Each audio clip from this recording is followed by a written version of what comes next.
Você já ouviu o som de um trovão cortando o céu, forte o bastante para fazer a terra tremer debaixo dos seus pés?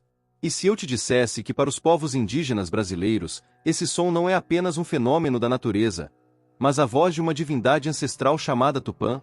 Hoje você vai conhecer a história oculta, misteriosa e sagrada do Deus do Trovão. Vamos mergulhar juntos na origem desse ser poderoso, em rituais esquecidos e até relatos reais de quem afirma ter sentido sua presença ou enfrentado sua ira. Mas antes, já se inscreve aqui no canal, ativa as notificações, deixa o like se curte lendas macabras e compartilha com quem ama esse universo espiritual e místico. O vídeo de hoje promete mexer com as suas emoções, e quem sabe até te fazer olhar pro céu com mais respeito. Tupã é conhecido como o Deus do Trovão entre os povos indígenas tupi-guaranis. Para eles, Tupã não era apenas uma divindade, ele era o criador do mundo, do céu, da terra, dos animais e do próprio ser humano. Segundo a mitologia, foi ele quem desceu do firmamento em um clarão de relâmpagos e trovões, trazendo fogo, o conhecimento e a vida à terra. Ele moldou os primeiros homens e mulheres com barro e os presenteou com a alma através de um sopro sagrado. O trovão, para esses povos, não era um aviso climático, mas sim a voz de Tupã ecoando do alto dos céus, avisando, advertindo ou abençoando. Essa presença divina era reverenciada com temor, respeito e muitos rituais. Os pajés, os líderes espirituais das aldeias, tinham um papel fundamental na comunicação com Tupã. Eles acreditavam que durante as tempestades, Tupã descia a terra em forma de relâmpago, visitava florestas sagradas e deixava sinais para os mais sensíveis. Era comum realizar cerimônias de invocação em noites tempestuosas, onde cânticos e danças eram entoados à beira da mata, com fogueiras acesas e oferendas espalhadas. Durante esses rituais, muitos afirmavam ver figuras de luz entre as árvores ou ouvir vozes poderosas que ecoavam mesmo após o fim do trovão. Até hoje, algumas tribos guardam esses relatos com reverência e não ousam brincar com o nome de Tupã. Mas nem sempre a presença de Tupã era vista como bênção. Em determinadas regiões da Amazônia, indígenas contam que quando a natureza era desrespeitada, com árvores cortadas sem permissão, caça em excesso ou destruição de locais sagrados, Tupã respondia com fúria. Uma tempestade violenta que arrasou uma aldeia inteira em 1972, no interior do Pará, foi interpretada por um pajé como punição direta de Tupã. Testemunhas disseram que a chuva começou repentinamente, sem nuvens prévias, e que raios caíram exatamente no centro da aldeia, destruindo ocas e deixando marcas queimadas no chão em formato circular. Nenhum meteorologista conseguiu explicar o fenômeno na época. Um outro caso assustador aconteceu em 1984, em uma comunidade próxima ao rio Tapajós. Durante uma madrugada, um grupo de jovens decidiu acampar em uma clareira que, segundo os anciãos, era sagrada e deveria ser evitada. Mesmo com os avisos, eles zombaram da lenda e fizeram festa no local. Naquela noite, uma tempestade de raios caiu apenas sobre a clareira, sem atingir nenhuma outra parte da floresta ao redor. Os sobreviventes relataram que viram uma figura gigantesca de luz surgir no céu, com braços abertos e olhos flamejantes. Um deles ficou cego temporariamente, e após o ocorrido, todos deixaram a região e nunca mais falaram sobre o que viram com clareza. Outro episódio real, registrado em relatos jornalísticos, ocorreu no Mato Grosso do Sul, em 1999.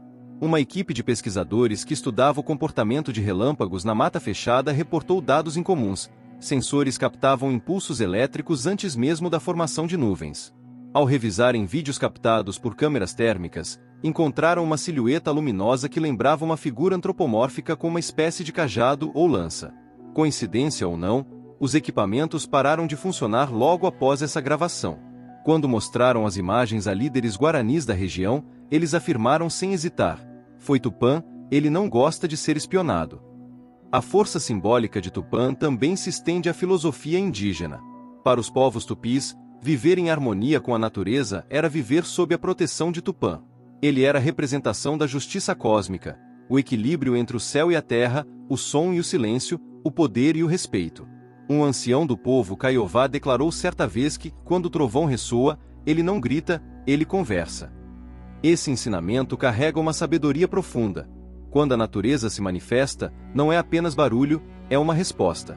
Tupã fala com quem está disposto a escutar. Com o passar dos séculos, muitas tradições se perderam, mas o nome de Tupã ecoa até hoje, inclusive no vocabulário popular. Em regiões do Brasil, Ainda é comum ouvir expressões como por Tupã, ou Tupã nos proteja, vindas de crenças passadas de geração em geração. Tupã também virou nome de cidade, de rios, de escolas e até de times de futebol. Mas o que pouca gente sabe é que essa palavra carrega um poder ancestral, e não deve ser dita em vão. Para muitos povos, pronunciar Tupã é evocar sua energia, e com ela, as consequências de sua presença. Muitos estudiosos tentaram associar Tupã a deuses de outras mitologias, como Thor da mitologia nórdica ou Zeus da grega, mas há uma diferença essencial. Enquanto os outros eram deuses com comportamentos humanos, Tupã é uma força pura da criação, sem vaidade, sem ira gratuita e sem interesses. Ele não se manifesta por capricho, mas quando os ciclos são quebrados, ou quando a terra clama por equilíbrio. Ele é a justiça da natureza em sua forma mais crua e sagrada. Refletir sobre Tupã é também refletir sobre nosso papel no mundo. Estamos vivendo de forma que honre o que nos foi dado? Estamos respeitando a floresta, os animais, as águas, os ciclos naturais? Ou estamos invocando, sem saber, a fúria silenciosa de Tupã com nossas ações? A natureza tem seus próprios códigos e respostas, e muitas vezes o que chamamos de desastre natural pode ser uma consequência espiritual, uma resposta do sagrado. Essa reflexão nos leva a entender que as lendas não são apenas contos antigos, são advertências. O relato de um indígena do povo Guarani Mia, coletado em um projeto de memória oral em 2010, afirma que Tupã aparece em sonhos quando uma grande mudança se aproxima.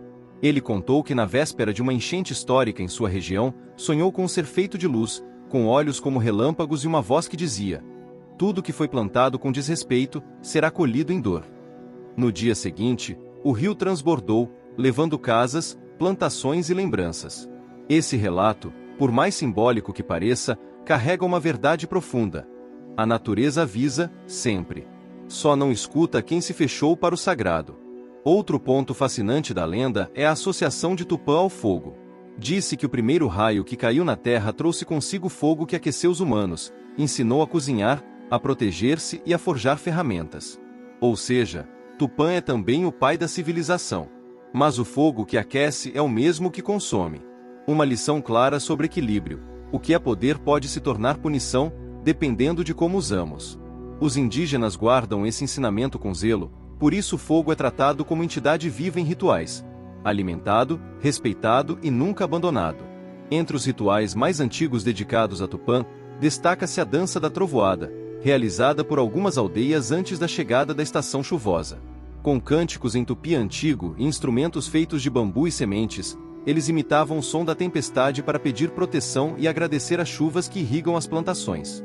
Quem já assistiu a esse ritual afirma sentir calafrios durante a celebração, como se o ar se tornasse mais denso, carregado de eletricidade.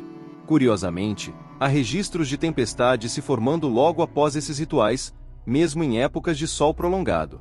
Encerramos este mergulho profundo na história e nos mistérios de Tupã com um convite à reflexão. Que tipo de energia estamos emitindo ao mundo? E se Tupã ainda estiver entre nós, observando cada raio que cai, cada árvore cortada, cada escolha que fazemos? Que sejamos sábios para ouvir os trovões não apenas como som, mas como mensagem.